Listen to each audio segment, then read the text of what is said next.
अल्हम्दुलिल्लाहि रब्बिल आलमीन वस्सलातु वस्सलाम अला सय्यिदिल मुरसलीन अम्मा बाद फ़अऊज़ु बिल्लाहि मिनश शैतानिर रजीम बिस्मिल्लाहिर रहमानिर रहीम। अस्सलामु अलैकुम वरहमतुल्लाहि वबरकातुहू। Dear students, today we will study chapter number 3 of chemistry of class 8. The chapter number is atomic structure. So I hope that you have the book, notebook and pencil. If you don't have any of the things, please collect it quickly.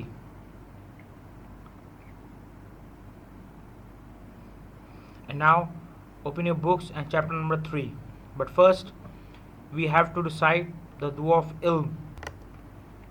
Salatu wassalamu alayka ya Rasulullah wa ala alika wa ashabika ya Habibullah. Rabbi zidni ilma. Ya Allah, increase my knowledge. Salatu wassalamu alayka ya Nabiyullah wa ala alika wa ashabika ya Nurullah. तो बच्चों, हमने last time defects of Rutherford atomic model को discuss किया था। हम इसको एक दो बार फिर रिपीट आउट करेंगे। और हम, जैसे कि मैंने लास्ट वीडियो में कहा था, कि एक साइंटिस्ट था जिन्होंने सिर्फ इन डिफेक्ट्स को दूर किया, बल्कि उनके इन डिफेक्ट्स के बाद एक रीजनेबल पॉइंट्स भी डिस्कस करें। तो हम इंशाल्लाह उसी में, इस वीडियो में इसी को डिस्कस करेंगे। तो पहले हम उसके कुछ डिफेक्ट्स को दोबारा से रिपीट करते हैं कि वो क्या थे। कि according to classical physics, since electrons is revolving around the nucleus constantly, it should lose energy and ultimately falls into the nucleus. के क्लासिकल फिजिक्स के अकॉर्डिंग अगर इलेक्ट्रॉन लगातार रिवॉल्व करता रहेगा तो वो अपनी एनर्जी लूज कर देगा, और वो न्यूक्लियस पे आके गिरेगा या गिर जाएगा। If the revolving electron emits energy continuously, then there would be continuous spectrum. But in contrast to it, we get line spectrum from the atoms of the element. अगर रदरफोर्ड की बात सही होती तो उसके मुताबिक इलेक्ट्रॉन जो है, जो कि रिवॉल्व कर रहा है, वो कंटिन्यूसली अपने अंदर से एनर्जी को इमिट कर रहा है। लेकिन जबकि हमने बात की, रिसर्च ने ये साबित कर रहा था कि एटम्स जो हैं एलिमेंट के, वो कंट्रास्ट के अंदर जो है वो लाइन स्पेक्ट्रम में एनर्जी को इमिट करते हैं। तो ये दो उसके डिफेक्ट्स थे। उसके बाद एक साइंटिस्ट आए, नील बोहर, और उन्होंने अपना एटॉमिक मॉडल को चेंज किया, या अपना एटॉमिक मॉडल पेश किया, और रदरफोर्ड के उस एटॉमिक मॉडल के कुछ पॉइंट्स को चेंज किया। उस वक्त तक नील बोहर को सबसे ज़्यादा एडवांटेज ये था कि एनर्जी के पॉइंट ऑफ व्यू से आइंस्टाइन और प्लैंक्स की थ्योरीज जो हैं वो दुनिया के सामने आ चुकी थी, और उन्होंने उसी को अपनी बेस बनाते हुए 1930 में अपने लाइन स्पेक्ट्रा को पेश किया। अब ये प्लैंक्स थ्योरी क्या है, पहले हम इसको ज़रा समझते हैं ताकि हमें नील बोहर के एटॉमिक मॉडल भी समझ में आ जाएं। तो प्लैंक्स क्वांटम थ्योरी क्या है कि according to Planck's quantum theory, the smallest amount of energy that can be emitted और absorbed in the form of electromagnetic radiation is known as quantum. कि प्लैंक्स क्वांटम थ्योरी के मुताबिक energy का जो सबसे स्मॉलेस्ट अमाउंट होगा, जो कि या तो इमिट किया जाएगा या तो एब्जॉर्ब किया जाएगा मैग्नेटिक रेडिएशन के फॉर्म में, यानी कि उस पर कोई चार्ज होना ज़रूरी है, तो वो आपके पास क्वांटम कहलाएगा। एनर्जी इज नॉट इमिटेड और absorbed continuously, it is emitted और absorbed in the form of wave और पैकेट्स लाइक क्वांटा।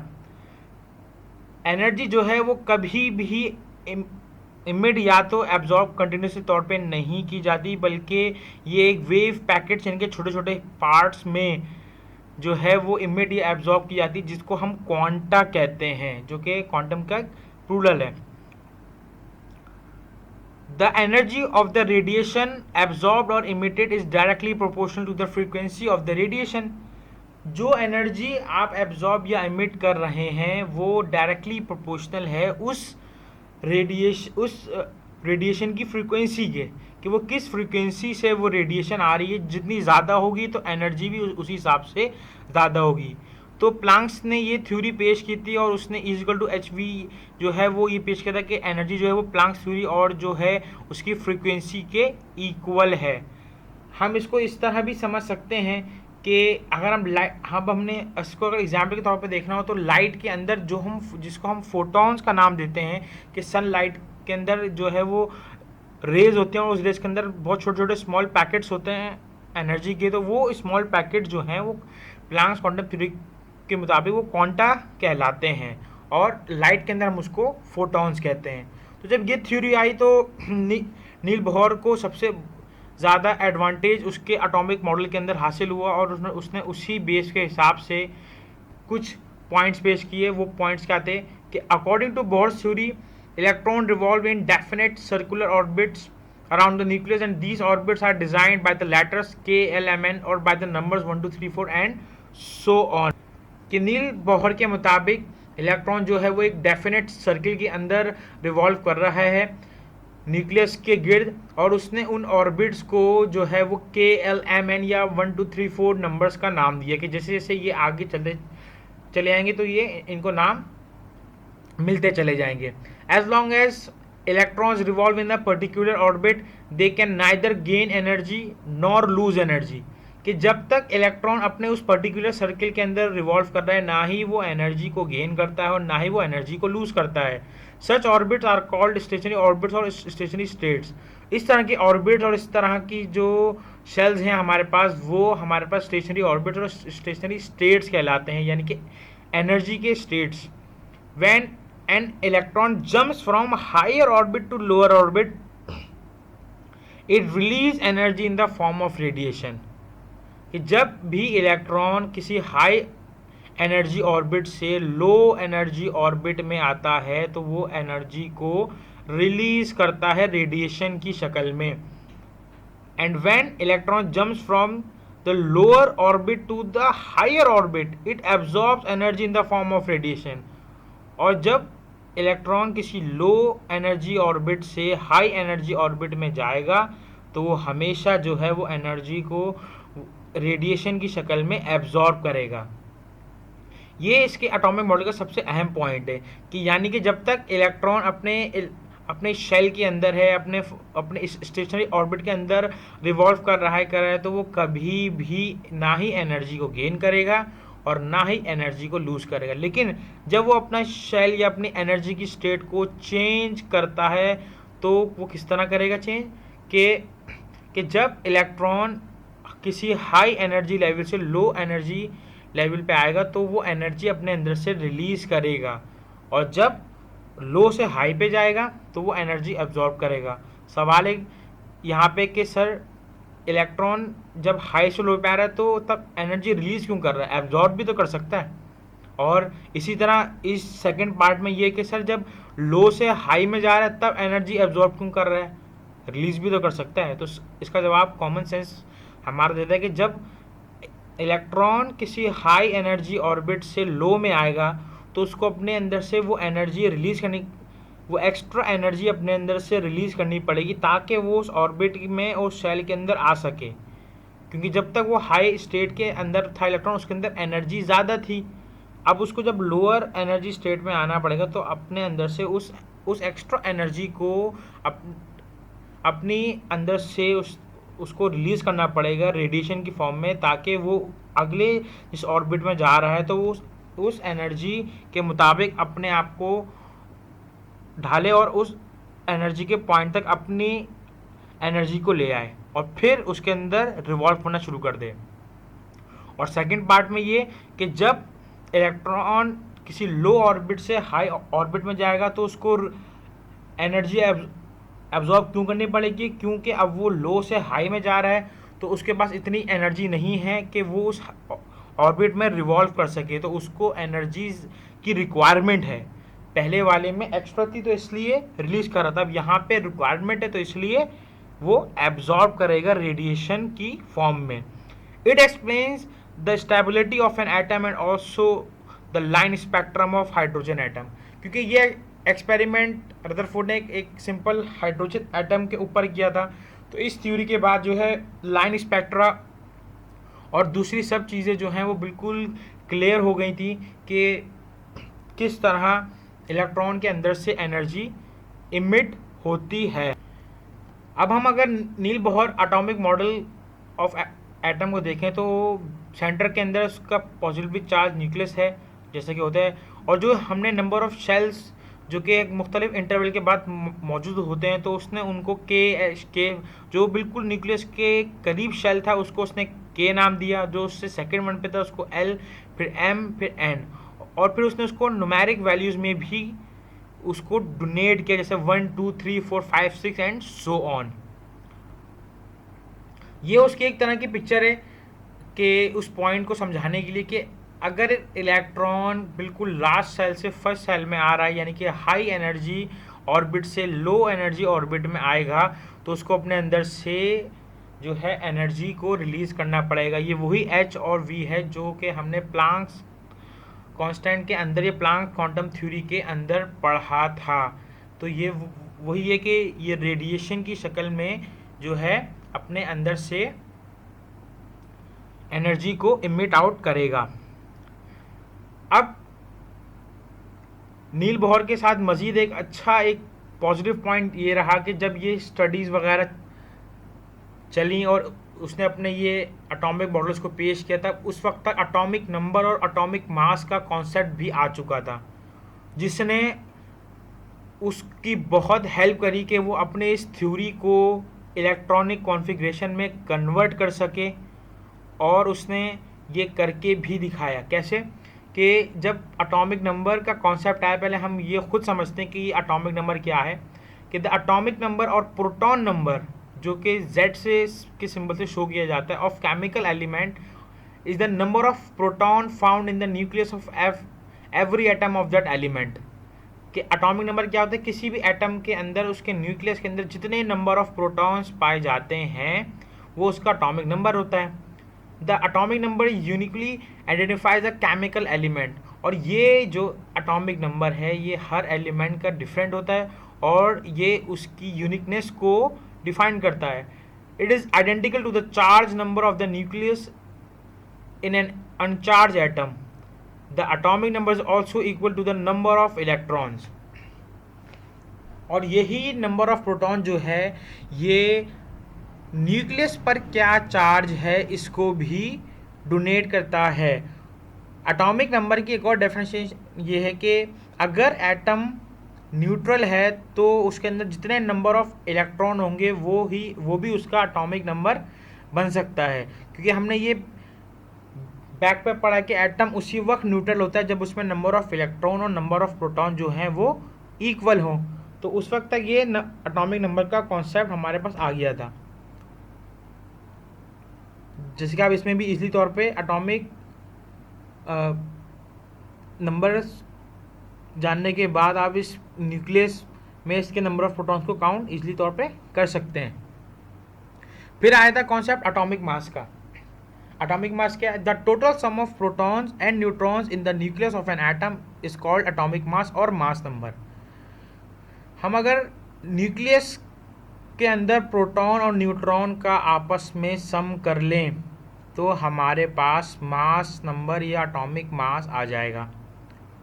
और इस एटॉमिक मास के आने के बाद हमें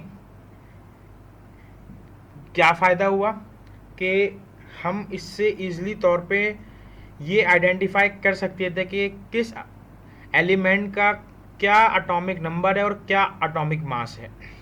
अब यहाँ पर एक तरह की कैलकुलेशन लिखी हुई कि mass number is equal to, जो कि अभी मैंने ऊपर आप लोगों से डेफिनेशन को डिस्कस किया कि number of proton Z plus number of neutron N.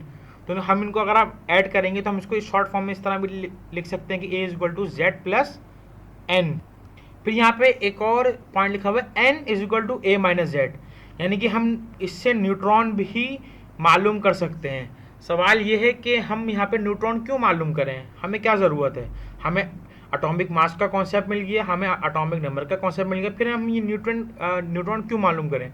वो इसलिए क्योंकि जब एटॉमिक मास का कॉन्सेप्ट हमारे पास आया और जब हमने इसकी कैलकुलेशन के बेस पर एलिमेंट्स के एटॉमिक मास निकालने शुरू करे तो हमें एक न्यू चीज़ मालूम पड़ी जिसको बाद में हमने नाम दिया था आइसोटोप्स का। जी हाँ, ये क्या है, atoms of the same element having same atomic number but different atomic mass is called isotopes. जी हाँ बिल्कुल, जब एटॉमिक मास हमारे पास इसका कॉन्सेप्ट आया तो हमने ये चीज़ साइंटिस्ट ने गौर करी कि कुछ ऐसे एलिमेंट्स हैं जो नेचर में तो सेम है, जिनका एटॉमिक नंबर तक सेम है, लेकिन जब उनका एटॉमिक मास लिया गया तो वो एक दूसरे से बिल्कुल डिफरेंट था, जिसने साइंटिस्ट को काफ़ी हैरान कर दिया कि ये कैसे हो सकता है कि एलिमेंट जो है वो नेचर में और एटॉमिक नंबर में एकदम सेम है लेकिन उनका मास क्यों डिफरेंट है।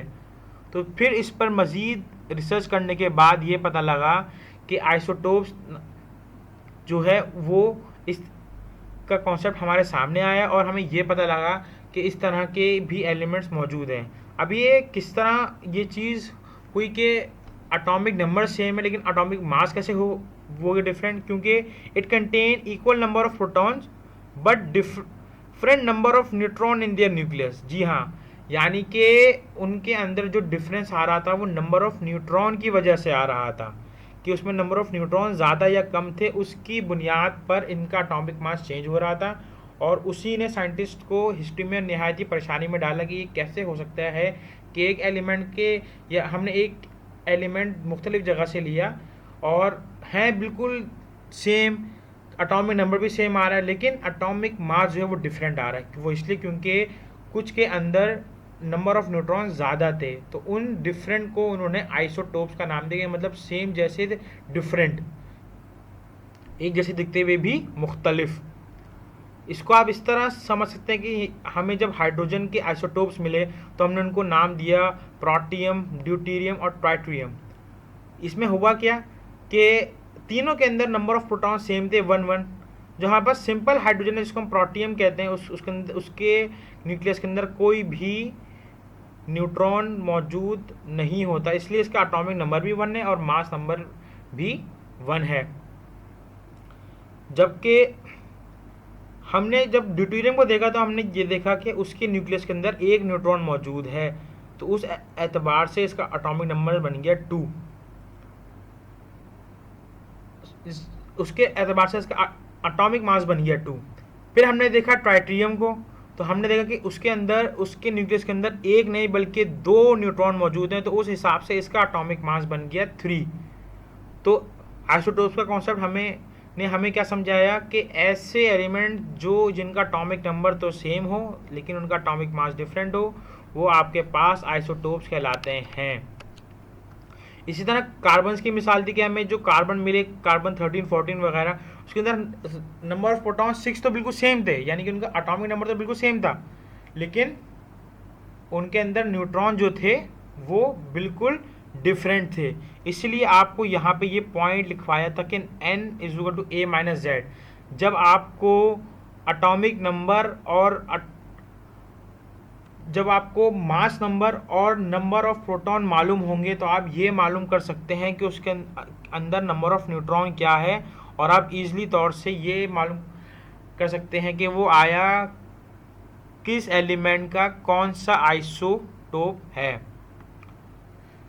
जब ये आइसोटोप्स और इन सब का कॉन्सेप्ट आ गया तो उसके बाद तो ये समझ लें कि नील बोहर ने बिल्कुल देना लगाई और इलेक्ट्रॉनिक कॉन्फ़िगरेशन पेश करी, और उसने उसमें कुछ इस तरह पेश किया कि he propose that the maximum number of electrons in an energy level by the formula of 2n²। तो उसने एक फार्मूला सजेस्ट किया कि 2n² जो है वो उस फार्मूले के तहत नंबर ऑफ इलेक्ट्रॉन किसी भी शेल के अंदर रह जा सकते हैं, where n is the number of shell और एनर्जी लेवल, जबकि n जो है या इसके अंदर नंबर ऑफ शेल रहेगा। तो हम अगर इस फार्मूले के अंदर n की जगह 1 2 3 और उसके एनर्जी लेवल पुट करते जाएंगे तो हमें मैक्सिमम नंबर ऑफ इलेक्ट्रॉन्स उसके अंदर मिल सकते हैं, 2 8 18 32। तो उसने जनरली तौर पर ये चीज़ कही कि इसके अंदर मैक्सिमम जो है वो इतने इलेक्ट्रॉन्स आ सकते हैं। जबकि उसने जनरली तौर पर जो कहा था, सबसे अहम बात वो ये थी कि नंबर ऑफ इलेक्ट्रॉन जो है एक शेल के अंदर वो 8 से ज़्यादा नहीं आ सकते। तो ये इसके कॉन्सेप्ट में थोड़ा एक डिफरेंस था, लेकिन इस डिफरेंस को जो है मॉडर्न इलेक्ट्रॉनिक कॉन्फ़िगरेशन ने बिल्कुल सही साबित कर दिया था कि इस उसके कहने का मकसद जो था वो थोड़ा डिफरेंट था, लेकिन जो उसने फॉर्मूला पेश किया वो बिल्कुल सही था।